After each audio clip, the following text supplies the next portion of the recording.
Hi everyone, welcome to Dr. Z Academy. If you are new here, my name is Dr. Z. In today's video, I will explain the basics of stock markets. If you are new to stocks and want to understand what stocks are, how they work, and how to get started, you are in the right place. Well, let's just get started. Let's start with the basics. Now, what are stocks? Think of it this way. Imagine you own a bakery. Your business is thriving. You have got long lines of happy customers every day, and you want to expand by opening more branches. But here is the catch.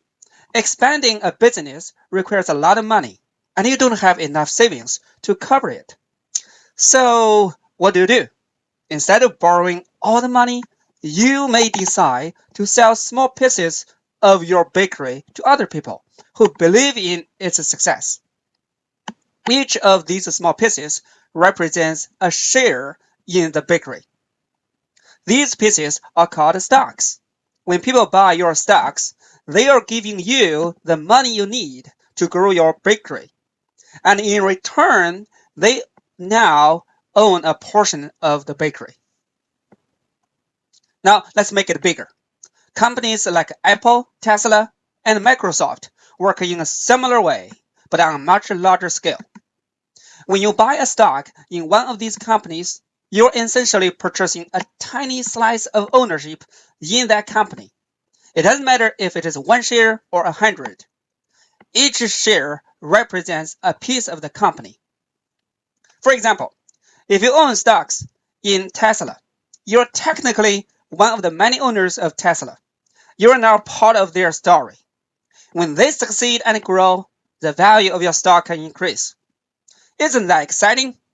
Even though it might be a small slice, being an owner means you're contributing to the company's journey and growth. Now, let's talk about the stock market.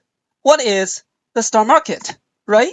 So, the stock market is like a huge marketplace where people can buy and sell stocks.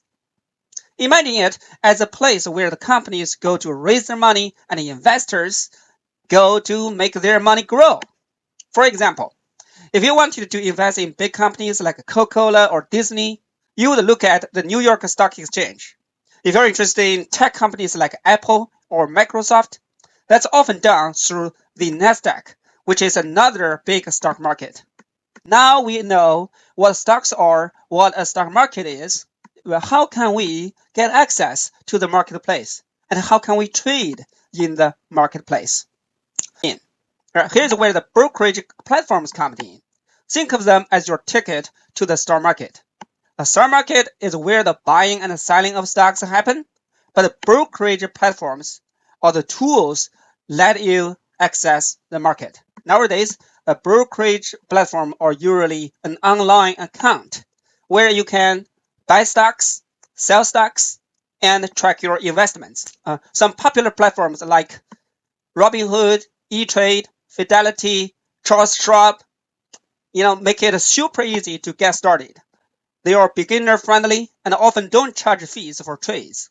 Many even offer helpful tools and educational resources so you can learn as you invest. So, think of the stock market as an actual place where trading happens, and the brokerage platform as the door to open up this world to you. So, why do people even invest in stocks? There are two big reasons. One, growth. When you invest in stocks, especially in successful companies, you're betting that the company will grow over time. If the company performs well, its value increases, and so does the value of your stock. Imagine owning a piece of a company like Apple and Microsoft. Over time, those companies grew so much that the value of their stocks skyrocketed. Your stock grows in value as the company grows. Second, dividends. Many companies share their profits with their stockholders. This is called dividend. If you own shares of a company, they might pay you a portion of their profits just for holding the stock. It's like getting a paycheck for doing absolutely nothing. The best part, You don't need to sell your stocks. It's a passive income. Now, let's dive in and talk about why investing in stocks is a good idea. Over the past 20 years, the S&P 500 index has had an average annual return about 9%. Let's compare it with a savings account. The average interest rate for savings account over the past 20 years have been about 1% per year. That means what? If you invest $1,000 in savings account earning 1% interest, after 20 years, you only get about $1,220 in the account. That's just what? $220 extra.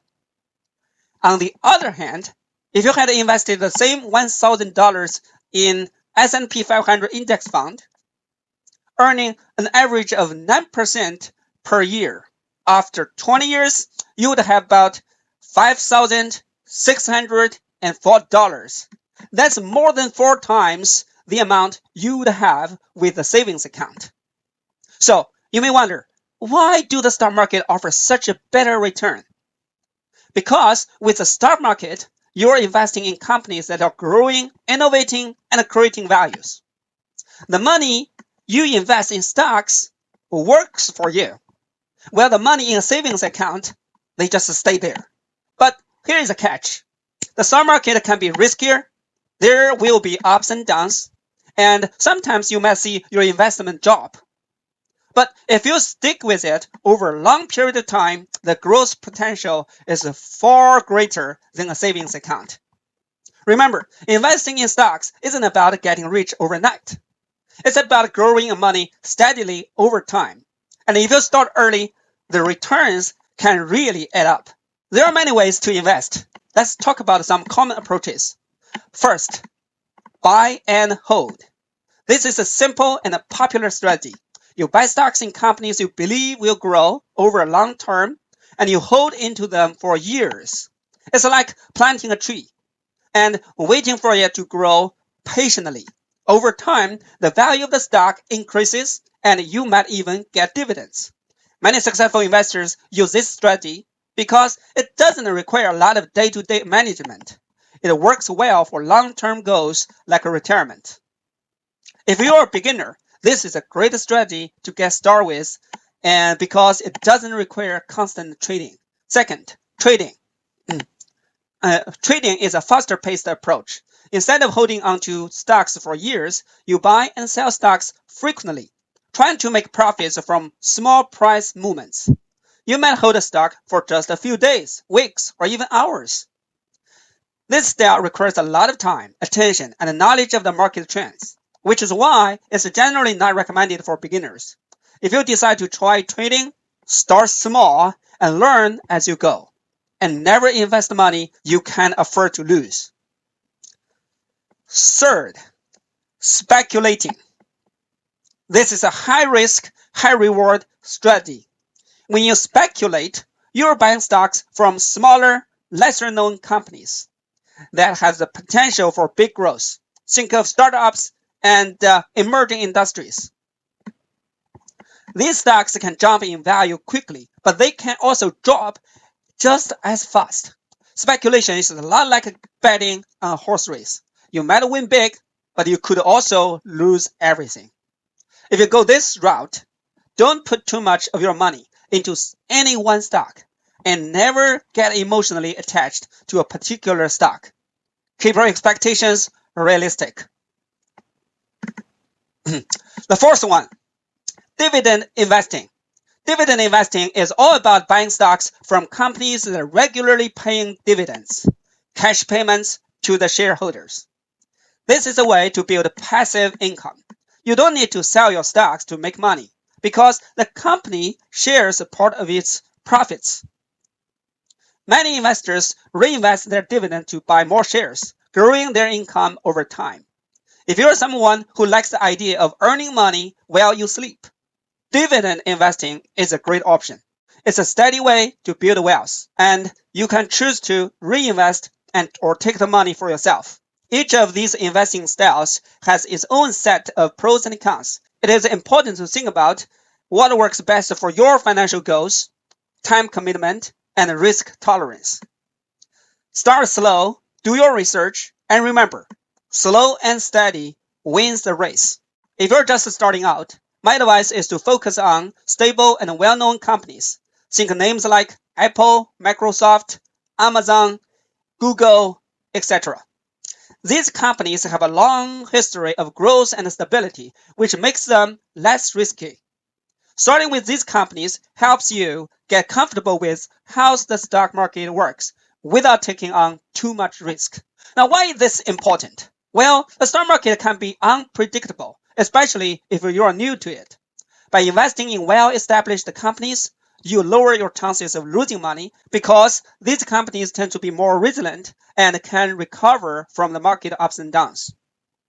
Another key point to remember, the stock market is not a get-rich-quick scheme. It can be tempting to think you will make a lot of money fast, but that's not the reality. Think of it more like running a marathon than a sprint. It's about being patient, learning along the way, and staying consistent. As you invest, take your time. Don't rush into buying every stock you come across. It's okay to start small, learn as you go, and grow your investments gradually. The more you understand the market, the better decisions you will make in the long run. Slow and steady really does win the race here. So take it easy at first. Get familiar with the market, understand the companies you're investing in, and as you gain confidence, you can start exploring other investment opportunities. But remember, there's no need to rush. It's all about learning and growing your money over time. When choosing stocks, think of it like you're buying a small business. Not just picking random companies, you want to know everything about the company you're investing in. Start by asking yourself, how does the company make money? Who are its competitors? What's the company's future look like? Most importantly, don't fall in love with a stock. It can be easy to get excited about a company, especially if it's doing well in the news, or if you personally like their products. But investing is like logic, not emotions. Stay objective, do your homework, and don't let your feelings cloud your judgment. And I hope this video helped you understand the basics of the stock market. Just remember, successful investing takes time, learning, and a smart plan. Oh, what should you do next? Start by opening a brokerage account, begin with small investments, and keep learning along the way. If you found this video helpful, please like, comment, and subscribe. Have questions or tips for beginners? Drop them in the comments below. Don't forget to hit that notification bell, and so you never miss any future videos. Alright guys, I will see you in the next one. Bye bye.